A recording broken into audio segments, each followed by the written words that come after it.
Welcome to Podvincible, a podcast about Invincible. I'm Alex. I'm Justin. I'm Invincible. Pete. And we are going to be talking about episode 6 of season 3 of Invincible. All I can say is I'm sorry. I accept that apology. Thank you. Oh, yeah, much appreciated. Pete locked and loaded with that. Man, he was ready. I love it. If you haven't watched it on Prime Video, do go watch it there because we're going to spoil it starting right now. But lots of stuff going on in this episode. The biggest, most important thing, though, is that we meet a new character named Powerplex. He hates Invincible because during the fight in Chicago in season 1 between Omni-Man and Invincible, this dude's sister and niece were killed, so he's sworn vengeance on him. He powers up with the help of his wife, but by the end of the episode, he has ended up frying his wife and baby while fighting Invincible. And What is this? What is this program? Hold on. We'll get to it. And still doesn't think he's to blame. He still blames Invincible, so there's more to come potentially from Powerplex. And then we get a huge tease in the mid-credits scene of what's coming next, which is Invincible War, one of the biggest storylines in the comic books. Again, there's a lot of other things that we're touching on here, including we get the end of Rexplode and Shrinking Ray's relationship. Monster Girl. Yes, like maybe highs and lows. Maybe not. Hold on. We'll get to that in a second. Monster Girl maybe gets cured, quote unquote, by Robot. And I'm sure I'm missing something there. Did Debbie and Paul do something I seem to remember? Probably. Oh, yeah. Oliver is practicing working with Invincible and Eve, and they have burgers on a roof. Was it a sex roof? We don't know. I guess we'll find out. All roofs are sex roofs. That's right. We know if you're doing it right, for sure. Yeah. And then there's other things as well. Amber. Don't forget about Amber, oh, right. bro. Yes, I forgot about She the runs bowling into his game. arms for an amazing hug. How dare you? Except she is now dating Kyle. Who's cool? He's cool. They bond over Seance Dog, which I know I've said this Who doesn't? before, still bothers me that it's not Science Dog, it's Seance Dog, but whatever, I'll do it. There's some ownership issues there. Pete, I was thinking of you a lot because of the roller coaster ride you were clearly on, and it's amazing to me how hard you're white-knuckling these failed relationships in this program. It's crazy. You're a believer in love, and that's not what's happening in this situation. Why don't we, we'll see. as we always do on this podcast, why don't we start off on Pete's relationship beat? How you doing, Pete? How you feeling? Well, I Was think Justin right on the money here? Is this was this a rough ep for you? Wait, sorry, is Pete's relationship beat where he talks about the highs and lows of his personal life, or is that nope. Are we talking about Invincible? We're talking about Invincible because Yeah, that's his what this podcast magazine, is the about. magazine Pete's relationship beat that he publishes is mostly about Invincible, but there's always like a sidebar about his personal struggles, and it's really Check out my zine. I had so many pinups from Pete's relationship beat on my wall when I was in high school. Enough stalling. yeah. Let's get into it, okay? I used to before every night before I went to sleep, I would kiss Pete on my wall, and I dreamed someday I'd be on a podcast with him, and it's all working out. What are the odds? What are the odds? Speaking of dream relationships, Amber is supposedly happy for Mark here, and I think the hug says a lot. You know, the fact that she just kind of like runs into his arms for a very nice hug, and they talk, and also Amber's like, oh, I have a type. That was a fun moment as well. So yeah, I think it was great to see them together. It was also the fun reveal of like, oh, hey, Amber's here, and it was like, oh shit, what's Mark gonna do? How's he gonna handle this? And she was like, so Eve, huh? Yeah, I could have called that. I mean, that was all in the subtext, I think. You know, it was animation, but it was That's still text, good. That was text. That was You know, I felt like it came across. I felt like it came across. Yeah, when they're saying it subtext. out loud, it's not subtext. Well, It's she didn't dialogue. say what I said out loud, but she, you know, implied that she was like. She didn't imply. She said it out loud. She said it out loud. She was There's like, very little subtext going on in this scene. I think this is. I think there's a lot of layers to it, but it is great to see them together. I mean, they light up whenever they're around each other. So I mean, I think overall, just talking about this relationship stuff, it's really nice to see these are characters that are like, I'm going to guess, mid-40s. They've been through a couple of marriages and divorces. So they're like very cool about everything. They are bowling, which is a mid-40s sport. Sorry, one of so them. how So it's dare great. you, It's just sir. nice to see mature adults dealing with things in a mature way versus what you might expect from teenagers, I want to say, on a television program. But I don't know. Who's to say? Yeah. Well, hey, who knows how old the writers are? My point being that They're this not relationship is great, and it's nice that the show knows that we should be revisiting this every once in a while. So it's great to see. But the Rex and Ray stuff was very Hold on. interesting. Before we jump off of this, all sarcasm aside, I want to see more drama here. I want to see more tension. Everybody's being so reasonable, and it's driving me insane. And I would extend that not just about this part of this episode, but this whole episode was melodramatic without being dramatic. Like it was a ton of scenes of people being like, "Oh, that is interesting," and then like sort of just going about their business. Like not to back out fully on the whole episode. One of the most dramatic moments was Paul being stressed in the flying car. And that's a bad sign for your No, that was Invincible hilarious. television program. That was, I think, it was very funny. That was yeah. cool. But I was like, why is this the most interesting thing that's happening?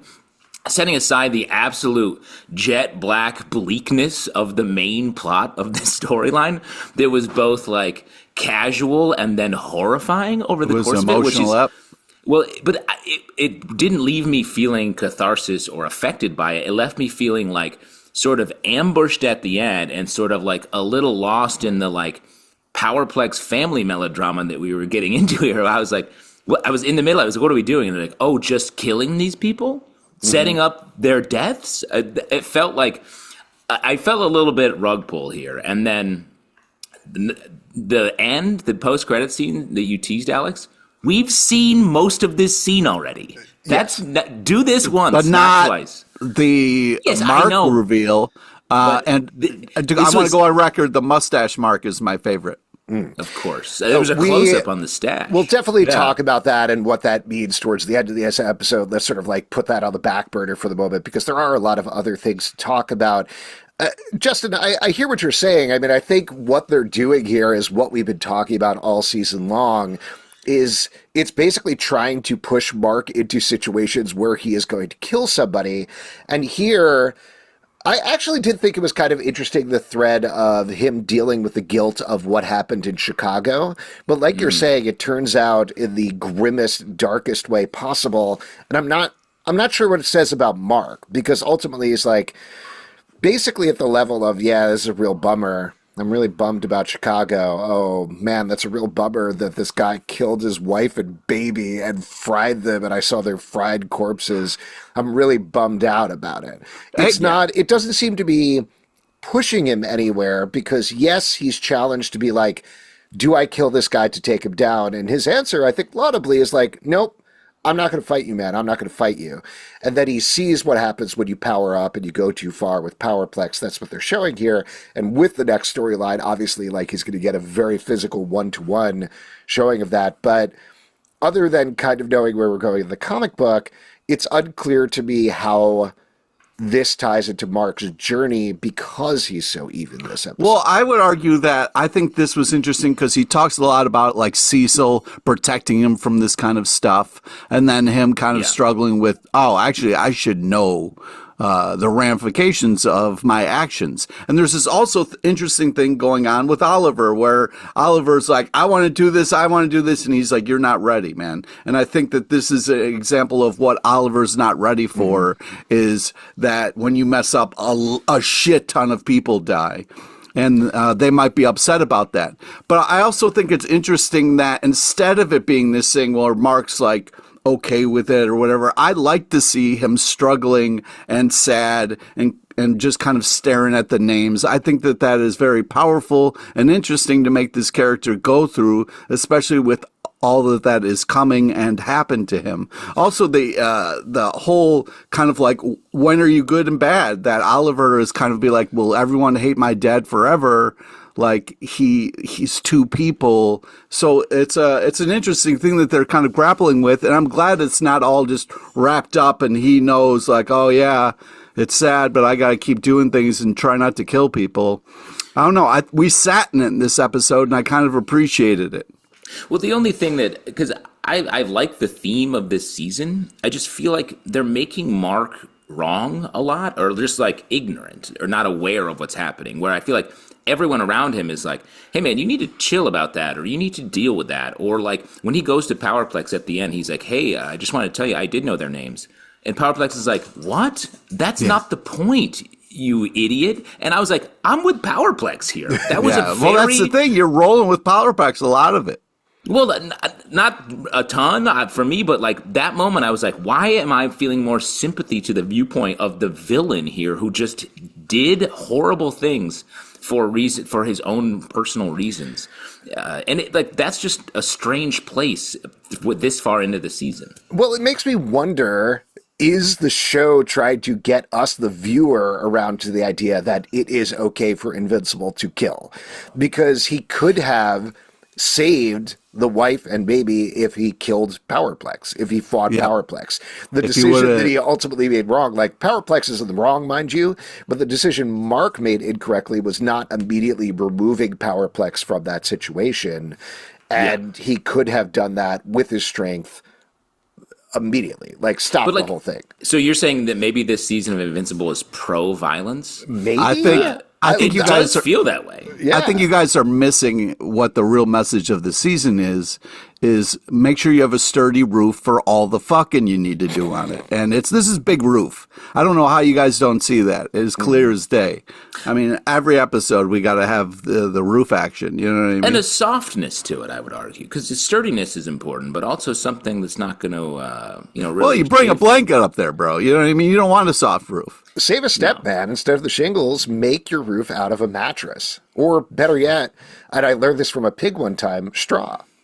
I don't know, man. I'm pretty sure the lesson of that is not straw. Okay, I believe the lesson was brick. Oh, what were you saying? No, I'm sorry.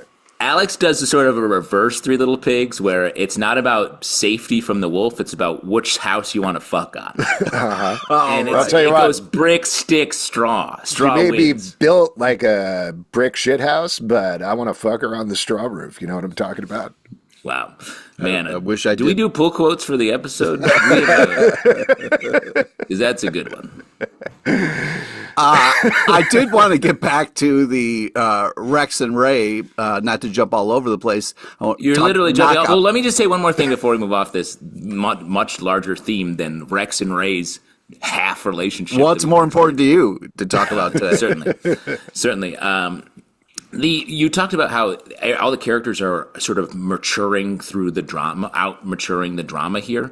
It's also strange that the Invincible and the other people around him are so mature with their interpersonal relationships, some of the Oliver stuff, yet dealing with Debbie and Paul, yet wildly immature dealing with this moral black and white situation that has spread throughout the season. And it feels like that should be reversed to me. Mm-hmm. Like he should be a little bit struggling more with all the interpersonal stuff, especially with so much going on, and very much aware of like, okay, I see the situations I'm in there, and be challenged by them more, rather than just being like, yeah, I didn't end up killing him, so he killed his family. Well, and also, not to keep putting off the Ray and Rex thing, but to stay on Powerplex, I also thought the scenes in the GDA, because he ends up first trying to prosecute Invincible, and that doesn't work, and then he gets a job at the GDA. All of the stuff there I thought was interesting in terms of like, yeah, this is how this world would work. They just sort of casually chat about, oh yeah, Invincible, is he stronger than Anissa? I don't know. What about 2A, which was Oliver? At least he's there. Like kind of talking about them the way that fans talk about them, because that's their job, versus every time they cut to Powerplex, he's like, what are we talking about? Hundreds, thousands of people die every time these people fight. So that contrast there I thought was interesting, and I would have loved to see that play with more. Not to backseat right or anything, but I wonder if there's a version of the episode that cuts out absolutely everything except the Powerplex stuff. And maybe that's stronger, like 100% from his perspective. Well, and I do think that story is pretty well told. Like, especially like I did like Powerplex, his arc. It was very tragic, especially starting with that, but really well done. I thought it was very widescreen horrifying what they did. It felt like a blockbuster movie being seen in the theater. And then Powerplex's power-ups, where we saw the discs and the veins and all that. That stuff was really cool and well done. It's like, get the hammer. Yeah. And all of that and then, him testing his powers, very cool. And especially like setting him up, that was like a hero's origin type story, but he's the villain. And then I don't know if we're going to see him again soon. It felt like he was about this story and the tragedy of it. Mm-hmm. They really took their time in setting him up in a well-done way. So I would have liked maybe more of a twist on that. Like he was being set up as a hero, and then he's like, and my job is kill Invincible, or whatever. But they preloaded it with tragedy, so we couldn't do that. Two quick things that I want to mention about this. One, for anybody that doesn't know, though you probably could have recognized this, Powerplex is voiced by Aaron Paul. Aaron Paul, yeah. Very cool. But in a weird bit of casting, his wife is voiced by Kate Mara, and they played husband and wife on one episode of Black Mirror, which I assume was the reason they ended up with that. A lot of people thought the character model for the wife was based on Kristen Ritter, and Kristen Ritter and Aaron Paul were in a relationship on Breaking Bad, but that's how the character looks in the comics, so that's not what it is, and it's not Kristen Ritter. The other thing, just to kind of like throw out to you guys, that this thought just kind of came up while you were talking, Justin, we get this whole focus on Powerplex, and also we got focus on Double Tape Guy and his boyfriend, Bubble Tape Guy and his boyfriend a couple of episodes back. What do you think is going on there? Because they're clearly spending a lot of time with these villains and fleshing them out and giving them almost more of a background life, like we're saying, than the main characters of the show. Well, I think they're flipping the superhero villain model this season to highlight that they're people and that they're not just like flashy threats to our main character. And that's cool. I like that idea. The only issue I have with it is they're doing it in a very melodramatic way that I would rather have it be, a little more realistic, I guess, or a little more like it's so emotionally, it's like driven, like treacly in the way that's either happy and then sad, or tragic and then like determined. Like I want it to be just a little more nuanced, because I really like the idea and I like a lot of the choices. It just feels a little like, you can hear the violin music. Mm-hmm. Well, I also think that, especially, there was a lot of moments where like, oh God. But I do think that we're getting the more times with the villain is also related to the fact that we're away from Cecil and all that kind of stuff. So it's a little bit more of the every person kind of point of view and tale, and how it affects everybody, which I think is interesting. And something that you don't get in comics or other things where you're not riding with people who may or may not matter as much, So it's interesting. It's also interesting that they're spending so much time on these villains and giving them such a backstory, humanizing them, when what we're setting up for the end of the season is the most comic booky, like, mwahaha villain plot of them all. Like a messed up villain returning with an army of clones, essentially, of Invincible. It's like, oh, not a lot of nuance there. Yeah. and I'm sure we'll be talking more about this over the next couple of weeks, but I am really curious, like I was towards the beginning of the season, of like, what is the overall arc of this season? And starting with, like we're talking about here, Cecil, and ending with Angstrom Levy and an army of Invincibles. I don't know yet how they connect. I hope they connected in some way. I hope we do get an arc there. But right now it feels like we started with one thing and we're ending with another. Yeah. And I guess that also covers the Rex and Ray stuff. So let's move on. I think we started there and then we... Well, we haven't really talked about it. So you mentioned it a bunch of times, so I've heard those names a lot. Also, speaking of interesting things that this show does, is we see Ray watching evil robot boy doing evil things before we realize that they're going to be evil, and kind of this connection between people. And I thought like Ray's going to see that and run into Rex's arms, because it's like, oh, I got to kind of witness something nice and lovely. I'm going to go kind of spend some time with Rex. But that moment changes her and is like, if they can kind of like happiness, what is my happiness? Not waiting to die again or go up against someone who's more overpowered than me. I want to get a life and start a new life. And so I thought that was an interesting way of showing us and not telling us in a kind of unique way. But man, you got to give it to Rex Splode. I mean, he is a over-the-top douchebag, but his kind of thing of like, this is who I am, this is what I'm about, was very nice and moving. And I'm hoping over the episodes, maybe he realizes what he's giving up by kind of letting Ray go, and maybe he chases that down later. But man, that again is my kind of big question here is we already know that Rex is growing up and getting better, so maybe this is just part of his journey. But it was weird to me to be like, great news, everybody, Shrinking Ray is back. She's alive. She's back on the team. Isn't this a big deal? Here she is. She's really into grocery shopping. She has a midnight dinner. She wants to make dinner, man. It's like, not into grocery shopping. She just wants to make dinner for herself. I guess my point is that maybe it's a part of the journey of Rex growing up, and maybe that's what we're getting here. But I think we were already getting that through every other iteration of the plot. So I'm not sure what bringing Ray back for these couple of episodes just to have her exit did here, what it added. I feel like we need one more beat of this story, because otherwise I was like, this was like a trip to the grocery store, essentially, is what this season-long Rex Ray plot was like. What should we have for dinner? Sorry, it's going to be a little late. Like, that's the vibe. And, like, I live that. How dare you? I live that part of my life, living out loud. Don't boil that down to just that. I think there's a lot more happening there with both of them. And it's nice to see somebody go, hey, this isn't what I want to do. I'm going to try something else. Yeah, like, would you like Cholula or another hot sauce? Well, I would maybe have to go to the grocery store and stare at those options for a while. Maybe sriracha. Maybe you want some sriracha or tapateo, That's the kind of Texas stuff I'd love to see. Or Texas Pete. That's what I call it. Do you buy that because your name's on it? No. Oh. I buy Montana Justin. Ah, yeah, sweet. Yeah. I buy Mild Alex. Okay, take it spicy. We got to learn that his name is Rex Sloan. Yeah.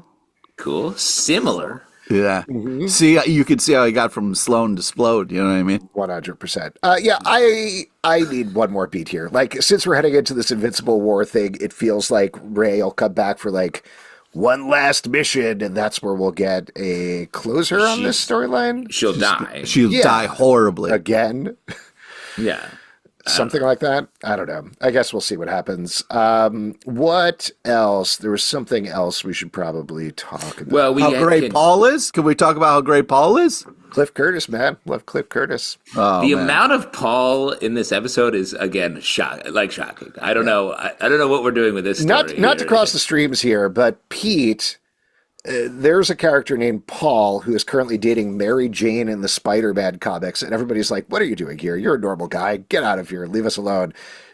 Do you like this Paul, who is a normal guy, better than the Paul in Amazing Spider-Man? Or how do you rank your Pauls? And throw Aaron Paul in there, please. I don't rank my Pauls, but I do think that this Paul is interesting and a very kind of, I like what he's struggling with. It was funny to see him after the meal be like, why did I say that? That was so dumb. I liked the human moments in this episode. I thought, when Power Surge or whatever the F his name is, Aaron Paul there, like his speech got me choked up. Like I was like, oh my God, this guy is going through a lot and is making all the wrong moves. But so you like Paul so much that you would rather talk about Powerplex here in this moment? No, I was just talking about the Pauls that he mentioned. But I do think that the Paul being scared out of his mind in the car was a very relatable Paul, and it was fun to spend this time with him. I don't know what's going to happen to Paul. Probably die horribly, but I'm still having a blast with this Paul, and it's nice to see that it's not just going to cut to, oh yeah, Mom and Paul are great, no need to spend time on it. Like, no, what's going on with them?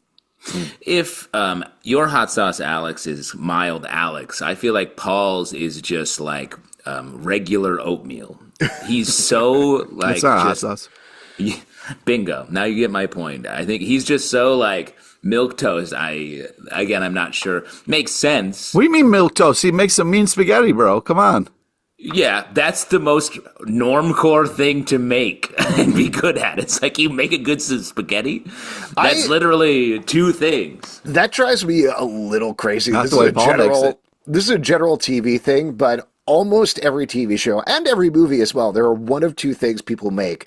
If they say they're a good cook, they're making spaghetti with spaghetti sauce, and they have somebody try the sauce, and they're like, oh my God, that's amazing. What do you put in that? Like, I don't know, salt and pepper or whatever. And then the other thing, if they're cooking something for somebody, it takes all day to make good sauce, bro. It's always eggs in the morning. Every single time. Like, there's nothing else that anybody makes in TV or movies other than an egg of some sort, usually that they burned so you know that they're busy, or spaghetti sauce so you know they're a good cook. What the F are you talking about, dude? That is so untrue. It's a ridiculous statement. There are so many movies and TV Name one shows. exception. Seinfeld spent so much time talking about cereal. It was ridiculous. He made that. Seinfeld was busy in the cereal factory making the cereal, Pete. That dude loves breakfast. He did a Pop-Tarts movie. That's just so not true. That was bad. That movie was very bad. Yeah. I would have rather had eggs. Mm-hmm. And so Alex is proposing that every character is like, hey, morning, would you like a crepe Suzette? Or something. Come on, man. I will say breakfast foods are limited. There's a limited palette. I make breakfast for my kids every day, and I'm on like a 4-option rotation. Yeah, I will say I usually make cereal oatmeal. Yeah, I make the other option, which is the what about morning ribs on TV, which is like huge stack of pancakes, huge stack of bacon, tons and tons of fruit. But my kids are so busy every morning, they're like, I'm sorry, and just grab a strawberry and leave. Wow. Yeah, that got real you weird gotta fast. Sleep in, dude. That's the other thing that happens on TV. You got to do it like Uncle Buck. Make giant pancakes. You know what I mean? Come on. Yeah, that's the only other option: are slightly burnt eggs and Uncle Buck pancakes. Well, that's been our breakfast corner. Why don't we talk about the post-credit scene, because there's a lot of stuff to get into there. And I think we should skirt spoilers, because obviously they're going to be doing probably a lot of this coming in the next 2 episodes, but Angstrom Levy is officially back. He has an army of Invincibles from throughout the multiverse, and as we mentioned earlier, it heads into a big storyline that lasted, I want to say, 5 issues in the comics, called Invincible War. The way that it worked in the comics is Image Comics has this very loose superhero universe. For anybody who doesn't know, it's basically like they could bring other characters in, but they're not actually connected. Savage Dragon, Spawn, etc. They're kind of doing their own thing. They never really make reference to the other thing, but all of them are in there. All of the Image characters. Witchblade is in there. Tech Jacket, who is a Robert Kirkman character, is pretty big in this as well. I don't think we're going to see most of that. No. If any of that, maybe Tech Jacket if they have the rights there, but I think if anything they'll have like they had with the Spider-Man crossover last season, they'll have analogs for this thing, so we might see somebody who kind of looks like Savage Dragon or Spawn, but it won't be them. But who's that for? Is that just for the comic book fans? Yes. I feel like they won't do that, but maybe. Yeah. But the one thing that I will say, without getting too ahead of our skis here in terms of what happens next, is that the 2... It's Seance Dog. Oh, yay! Hey! I prefer Seance Dog. Yeah, don't ruin it. The 2 Invincibles you want to keep your eye on here if things do pan out the way that they do in the comics. The one right in the center wearing the golden costume is called Sinister Mark, or Sinister Invincible. He's kind of the leader of the team, and he is definitely the worst one of them all. So he's going to be probably a big deal. And the other one that you want to keep an eye on is the one with the mohawk, because again, if things pan out the way they do in the comics, he's a big deal, not just for the Invincible War storyline, but going forward for probably most of next season, leading into the next big twist for Invincible, which we definitely won't spoil here, but he is sort of crucial to that plot line. I almost feel like it's more fun if they switch it up for the show. You know what I mean? Mm-hmm. I think it's going to be the gold one, and it's not. Yeah, we'll see. We'll see. They could do it anyway. Really it could be the mustache one. They had like 3 Viltrumite marks in there, one with a mustache, one without a mustache, and one who is horribly scarred, who I believe was inspired by Anakin Skywalker from Revenge of the Sith, if I remember correctly. Well, there's the loose mask one that's a reference to the DC Grifter? Yeah, Grifter, yeah. Yeah, looks like a dumb piece of shit. What the Dude, I will what? say, I from hate a that mask mask. management point of view, Flappy that's- loose mask? You don't like it? No, I don't. you It's a could mirror loose mask that can just blow up at any time, revealing be- all the you things could- you want to hide? You could What are you Marilyn talking Monroe that about? shit at Yeah. any moment, and your identity's ruined. Yeah, he can't stand over any subway vents because he's fucked. Yeah, the other one that really bothered me, which I don't think was in the comics, but when I was looking at the Invincibles at the end there's one of them that, like, almost has the head sock, like the Gambit head sock design thing, but his forehead is open, so it's just like a head sock on the side and his hair is sticking up. Looks real weird. Don't like that. Yeah, sort of '90s adjace. Yeah, that's all right. some fun one. But again, like, I think theme-wise, we could talk about, it seems pretty clear what's going to happen here. If you have 15 marks who are ready and willing to kill, that certainly puts Mark in a position where he needs to kill them or be killed, and it is literally himself. So I understand how that brings the season theme, maybe not to a close, but like to a head, certainly. Sort of. Yeah. But to me, that's like he killed Multipol indiscriminately. So Yeah. that falls into like, yeah, he can kill Another these other great marks. Another great Paul.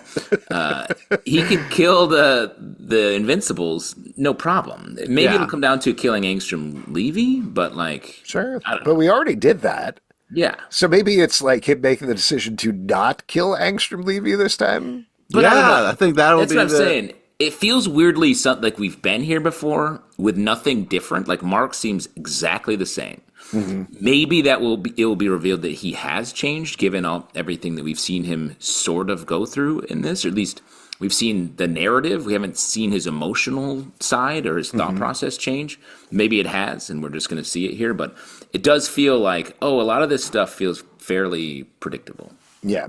The other thing that, I don't know, clearly, like, we like a lot about the season, and I'm personally still enjoying the show. I'm having a talk great time. myself, even though I feel like plot-wise it's wobbly and I'm having a hard time holding on. How dare I you. think a lot of it has to do with Nolan mostly being off-screen, because that has so much to do with Oliver and Mark and gives this focus of this triumvirate of these three characters. It's not complete without him in the mix, and I understand why he's not here, but we had him. It was so great when he came back mid-season during season 2. It just elevated the show because that's the central relationship there between Mark and Nolan. Now we have Mark, Oliver, and Nolan, and we just need to bring him back. And I don't think that's going to happen in the last 2 episodes, maybe at the end. But maybe at the end, because the other thing is, the only reason I can see the Debbie Paul stuff being in this is that Nolan's going to come back. Oh, yeah. And it's going to be like, something will who is happen this there. really cool average dude who makes unbelievable biscotti? Yeah, that is what Nolan will say. Who And makes this good spaghetti? do you think he's going to like? She's going to be like, I would go back with you, but the spaghetti's so good. I'm not going to. They're going to probably put him in a high chair, and he'll be like picking up the biscotti with his hands and throwing it all over the place, and they'll be like, Nolan.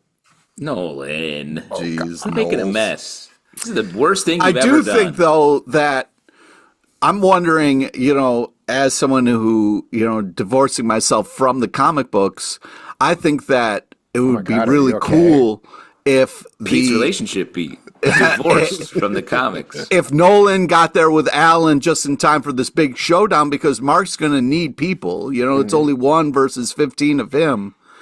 And also, it's weird that, Brainiac was like, no, 14 is not the right number. He's only one guy. I got to make 15 of these dudes before I'm ready to roll. Well, I think the solution is just tempting these other marks with Invincible's greatest weakness, a little piece of roof. Oh, dude, they're all going to be You can fucking on lure roofs. If you don't got a good roof and all those marks are in town, you're in trouble. Well, that's why it was so funny to me, the end of the episode, when Mark's on the roof and Eve's like, hey, I've been looking all over for you. I was like, looking all over? bro. He's clearly on the roof. Well, you guys hang out all the time. It would It's the probably be only the other first place he place is. you should look. Yeah. Any other moments from the episode before we start to wrap up here? Yes. Hat, sash, or belt. Yeah. You make the call. You're getting a special power up. Well, you guys are pro hat, but I would go belt all day, man. You don't want a sash? It's so like You authoritative. can't always Yeah, be yeah. sashing it, bro. Feel like a beauty queen if you're wearing a sash, or the mayor, I guess. Yeah, exactly. You can have different titles on it. It's like a mood. It can be like happy or Pete, like aggravated. That little robot boy knew that the belt was the move, man. The I idea did- that he ever was thinking about hat or sash is insane.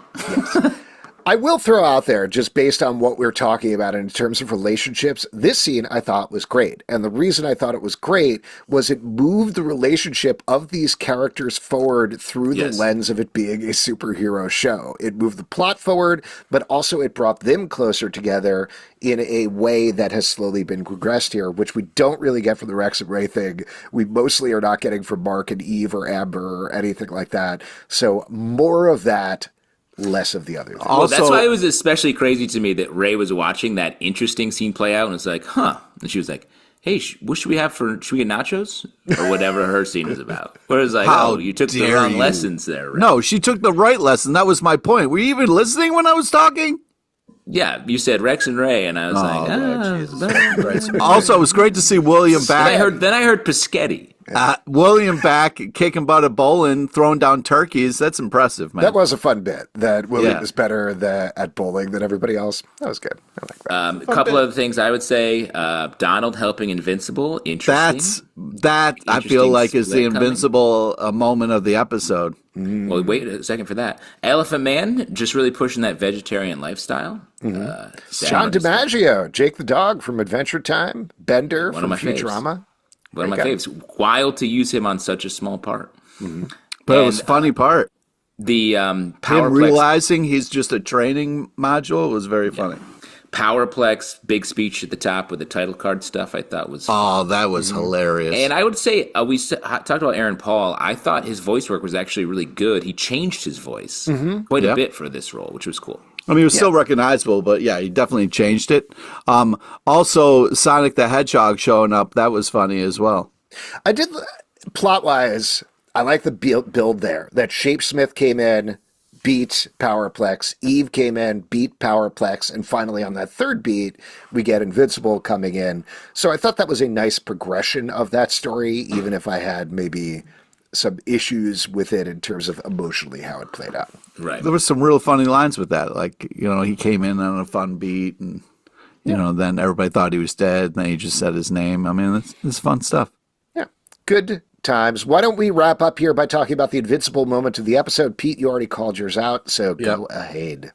Yeah, I just think that the fact that Donald and Mark can have a relationship, I think is important and going to be really huge moving forward, especially if he's going to have a bunch of evils to battle.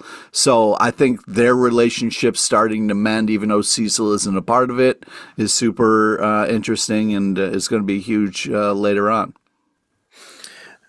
And I sort of highlighted this a couple minutes ago as well, but I do think the amount of emphasis given to Paul in this episode makes me feel like we are going to get Nolan back. And that's going to be a big factor. This season, while we talked about the moral sort of confusion that Mark is having or situation, it also is a bit of just a hangover from what Nolan did. That's the moral complicator here. And so Nolan, it is like a Sins of the Father season, especially this episode. So I do think that clue that Nolan will be coming back is going to be huge for the wrap-up of the season, whether he makes it back for the final episode and the Invincible War, or if that's what we're going to out of this season. Yeah. And I'll just throw out the post-credit scene. I think, that's the last two episodes of the season for sure. That's You're not going to say be- Paul? You're not going to say the Paul Carr No, scene? I'm not also going to say the Paul Carr scene. You're saying the Invincible moment of the episode for you is all the Invincibles? That moment when they show Well, that up? gives us exactly what the plot is going to go for. Yeah, Invincible moment was the title card. He's wearing an invincible hat for a reason. Yeah, exactly. Alex, you just cooked spaghetti for dinner. blew our minds with that answer. Because that was the most spaghetti answer I could imagine. Yeah. If you'd like to support the show and all the shows we do, patreon.com/comic book club for ad-free versions of this podcast, Apple, Spotify, Android, or the app of your choice to subscribe, listen, and follow, comicbookclublive.com for this podcast and many more. Until next time, number 2, Paul McCartney, number 1, Paul the Apostle. Wow. Wow. Leaving a lot of balls there, my bro. guy. There's a lot. Spicy Alex.